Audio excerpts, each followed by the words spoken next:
हम सभी लोग हमेशा की तरह आज भी 10 लक्षण पर्व के माध्यम से अपने जीवन को अच्छा बनाने का प्रयत्न कर रहे हैं। कषायें हमारे जीवन को पतन की तरफ ले जाती हैं और यदि हम एक एक करके अपनी ही कषायों को जीत लें तो चारों कषायों के अभाव में हमें अपने जीवन की जो ऊंचाई है, जो अच्छाई है, जो सच्चाई है, वो प्राप्त हो जाती है। एक एक गुण हमारे जीवन में इन कषायों के अभाव में प्रकट होता जाता है। क्रोध के अभाव में हमारा क्षमा भाव प्रकट होता है।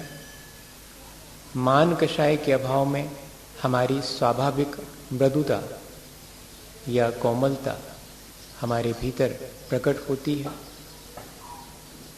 माया के अभाव में हमारी सरलता हमारे भीतर प्रकट होती है और लोभ के अभाव में हमारी सुचिता या पवित्रता हमारे भीतर प्रकट होती है। आज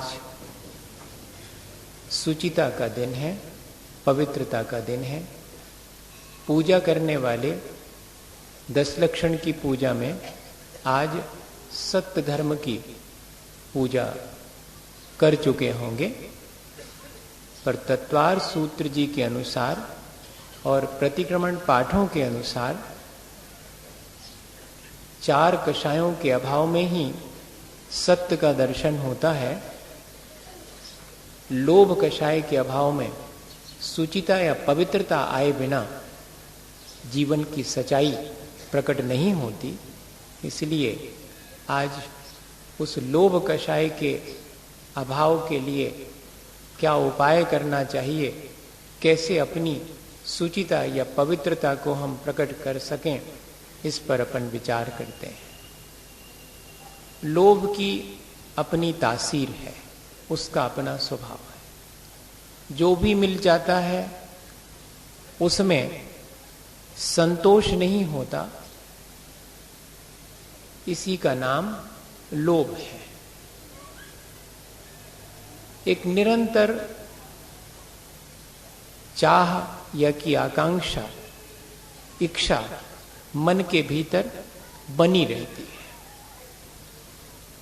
वही हमारे भीतर के लोभ को प्रकट करती है।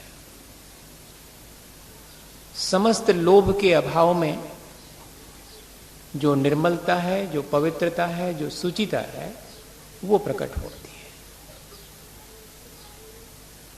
संसार में लोभ के कई रूप देखने में आते हैं, जिसमें से 3 अत्यंत प्रसिद्ध है। व्यक्ति को धन संपदा की आकांक्षा होती है, वो उसकी वित्तेषणा कहलाती है।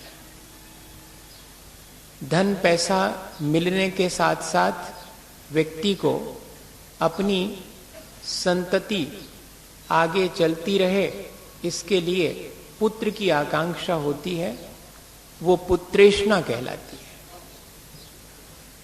और इस सब के ऊपर एक और आकांक्षा होती है, इस लोक में मेरी प्रसिद्धि हो, ये लोकेशना कहलाती है। इस लोकेशना से तो शावक ही क्या, बड़े बड़े तपस्वी साधु जन भी नहीं बच पाते।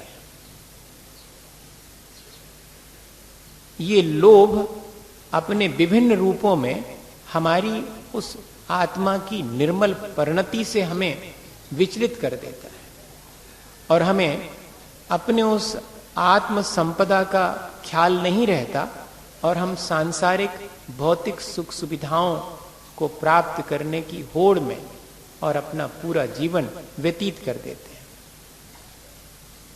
जबकि हम ये जानते हैं कि आकांक्षाओं की पूर्ति आज तक कोई नहीं कर पाया। इसके बाद भी हम निरंतर उस लोभ कषाय के वशीभूत होकर आकांक्षाएं करते हैं और उन आकांक्षाओं की पूर्ति में ही अपना जीवन व्यतीत करते हैं। एक असंतोष हमारे मन में निरंतर बना रहता है। आकांक्षाएं बहुत हों और पूर्ति के साधन सीमित हों तो निश्चित है कि पूर्ति नहीं होगी और असंतोष बना रहेगा। और यही संसार में दुख का कारण है या संसार में निरंतर भ्रमण का कारण है। हम विचार करें कि हमने अपने जीवन में जो जितना चाहा, क्या उतना और वैसा ही हमने प्राप्त किया? हमने सांसारिक सुख सुविधाएं जितनी चाही, क्या वो हमें मिली? उनके लिए हमने जो प्रयत्न किया, क्या वह पूर्ण हुआ? कभी पूर्ण भी हुआ, तब भी एक और आकांक्षा नई हमारे भीतर उत्पन्न करके ही वो गया। और इस तरह हम कभी भी अपने इस लोभ से ऊपर नहीं उठ पाए। बहुत प्रसिद्ध घटना है टॉल्स्टॉय की, how much land a man require. कितनी जमीन चाहिए एक व्यक्ति को? उतनी सी जमीन और उतने ही सुख सुविधा के लिए वो व्यक्ति पूरे जीवन दौड़ता रहा। सुबह से शाम होने तक जितनी जमीन अपने पैरों से चल करके वो पार कर लेगा, उतनी उसकी हो जाएगी। ये किसी ने उसे कह दिया। किसी ने क्या कह दिया? मेरे लोभ ने ही मुझे ऐसा आश्वासन दे दिया। और उस आश्वासन के चलते उस व्यक्ति ने सुबह से दौड़ना शुरू किया। शाम तक जहां से दौड़ा था वहीं वापस लौट के आना अनिवार्य था। सो 2 बजे दोपहर की धूप में दौड़ते दौड़ते फिर लौटना शुरू किया। लेकिन शाम सूरज डूबने से पहले जिस रेखा से उसने दौड़ना शुरू किया था, उससे 4 कदम पहले ही सूर्य अस्त हो गया और वह भी निडाल होकर के गिरा तो प्राणांत हो गया। जब उसकी कब्र बनाई गई तो उस पर लिखा गया कि how much land a man require. कितनी चाहिए जमीन एक व्यक्ति को बस लेटने लायक मरण के समय, और इसके लिए पूरा जीवन व्यतीत कर दिया। ये बहुत प्रसिद्ध उदाहरण है जो हमें अपने लोभ को या लोभ की तासीर को बताने के लिए पर्याप्त है। हम देखें कि इस लोभ से हम कैसे बच सकते हैं, हम कैसे अपनी उस पवित्रता को प्राप्त कर सकते हैं। ज्यादा कठिन नहीं है, लेकिन हम कभी अभ्यास नहीं करते अपनी उस निर्मलता को पाने का, अपनी उस पवित्रता को, सुचिता को पाने का। सुचेर भावो शौच्यम। सुचिता का भाव यानी निर्लोभ प्रवृत्ति का नाम ही शौच धर्म है। जितना जितना लोभ मेरा घटता चला जाता है, उतनी पवित्रता मेरे भीतर आती है, या उतनी उज्जवलता मेरे भीतर आती है, उतने परिणाम मेरे भीग जाते हैं, उतनी कलुषता मेरी घट जाती है, या उतने मेरे जीवन में सार गर्भिता आ जाती है, या उतना मेरा जीवन निखालिस हो जाता है। जितना लोभ मेरा घटता है,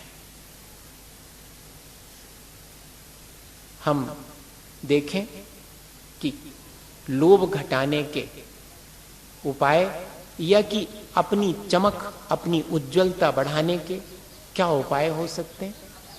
अपने जीवन को कलुषताओं से बचाने और अपने परिणामों को भिगाने के क्या उपाय हो सकते हैं।